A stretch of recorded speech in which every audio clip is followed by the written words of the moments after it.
Today we're gonna talk about one of my latest pickups, which is this 2001 Dodge Viper ACR. Now, when I picked this car up, it was all original. Even the tires were original.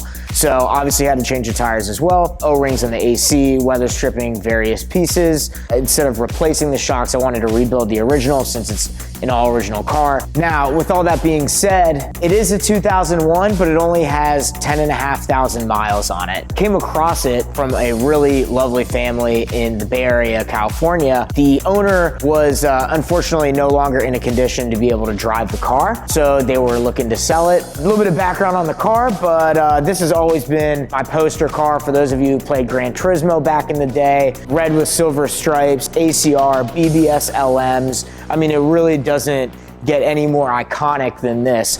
Now, one thing you'll notice about this car, it had ACR stickers on it, but again, we had to repolish the paint and do some clear coat work, and fortunately they had to come off. Generally speaking, you think that they come at a somewhat attractive price point for a collector car. Really, there's a lot hidden underneath that people don't realize, and parts are extremely hard to find for them.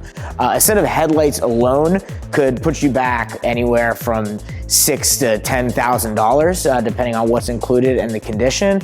And these stickers were no exception. $300 for these two, $300. Now, the condition is amazing, and other ones that I've come across, but they wouldn't sell them to me, were completely yellow. So I'm really happy with what we got here. But regardless, it's been hard to find parts for this thing. So while this is sitting on literally no shocks right now, it's not going anywhere, but I'll be sure to update you guys and everyone with the progress on it. It's been a really fun project. Honestly, so genuinely excited to bring this thing back to life. See you all next time, and like and subscribe if you like this. Thanks again.